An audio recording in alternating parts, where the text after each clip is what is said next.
Oke baik, Bismillahirrahmanirrahim. Assalamualaikum warahmatullahi wabarakatuh. Salam sejahtera bagi kita semua. Bertemu lagi bersama saya Royan Muhammad Iqbal. Kali ini saya akan sedikit menjelaskan tentang aktuator, yang dimana aktuator ini yaitu merupakan suatu elemen yang mengkonversikan besaran listrik menjadi besaran-besaran yang lainnya. Misalnya kecepatan putaran yang merupakan perangkat elektromagnetik akan dapat menghasilkan daya atau suatu gerakan. Nah, sehingga kegiatan ini dapat menghasilkan suatu energi mekanik, tentunya pada objek tertentu, misalnya pada robot. Nah, di dalam aktuator itu sendiri terdapat 4 bagian. Ada aktuator pneumatik, aktuator elektrik, aktuator hidrolik, dan aktuator mekanik. Nah, yang pertama saya akan menjelaskan tentang aktuator elektrik. Ini merupakan suatu aktuator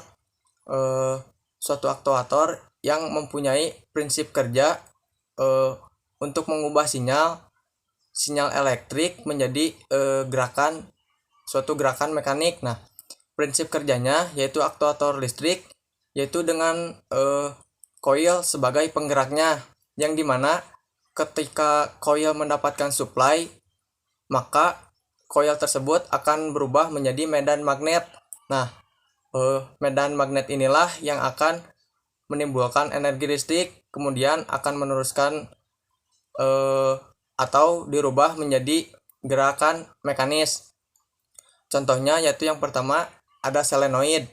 Nah, solenoid ini merupakan suatu katup yang dikendalikan dengan arus DC maupun AC. Tentunya yaitu melalui kumparan-kumparan pada solenoid itu sendiri. Kemudian yang kedua ada motor DC, yang dimana motor DC yaitu merupakan suatu mesin yang berfungsi untuk mengubah tenaga listrik yang searah menjadi gerakan energi mekanik. Kemudian yang ketiga ada motor servo. Nah, untuk motor servo ini yaitu merupakan motor listrik dengan menggunakan sistem yang digunakan untuk mengendalikan suatu akselerasi pada kecepatan, contohnya pada sebuah sepeda motor, yaitu tentu dengan keakuratan listrik yang sangat tinggi. Kemudian yang keempat ada motor induktansi AC. Nah, yang dimana motor induksi ini adalah suatu motor listrik AC atau motor listrik bolak-balik yang putaran rotornya itu tidak sama dengan putaran medan stator. Nah, dengan kata lain yaitu putaran rotor ini yaitu dengan putaran stator terdapat selisih putaran yang dinamakan dengan slip. Kemudian saya akan menjelaskan aktuator yang kedua yaitu aktuator pneumatik, yang dimana aktuator ini memanfaatkan suatu udara yang bertekanan.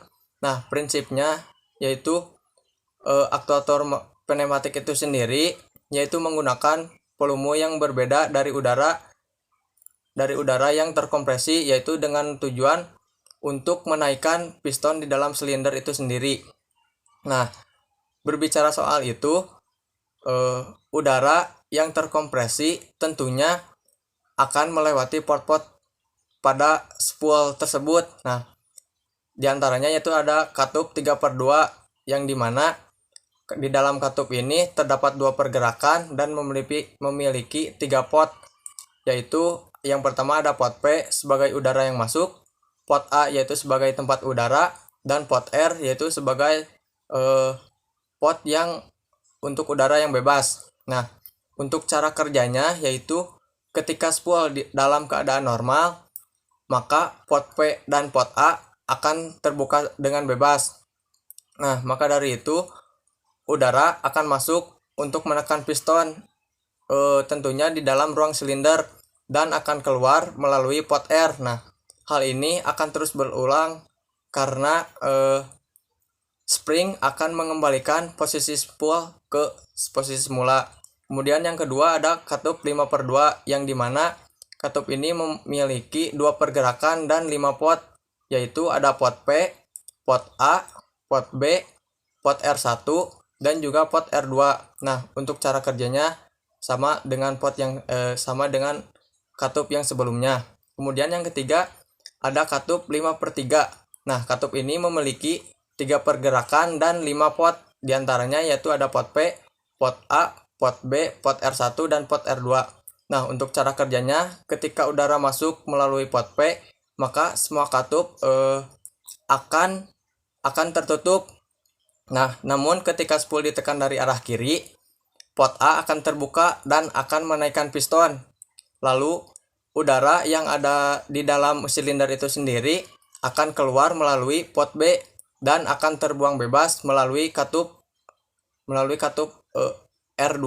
Nah, hal ini berbanding terbalik jika spool ditekan dari arah kanan. Nah, ketika spool ditekan dari arah kanan, ketika udara masuk itu pot P akan pot P mak pot ketika spool ditekan dari arah kanan, semua katup akan tertutup. Kemudian udara akan masuk melalui pot P dan akan diteruskan melalui pot B. Nah, udara yang melalui pot B ini akan menaikkan piston itu sendiri. Tentunya yang di dalam silinder itu sendiri udara akan tertekan dan akan mengeluarkan udara itu sendiri melalui pot B dan akan terbuang bebas melalui pot R1. Nah, mungkin itu saja penjelasan yang bisa saya berikan. Kurang lebihnya mohon dimaafkan. Wabillahi taufiq wal hidayah. Assalamualaikum warahmatullahi wabarakatuh.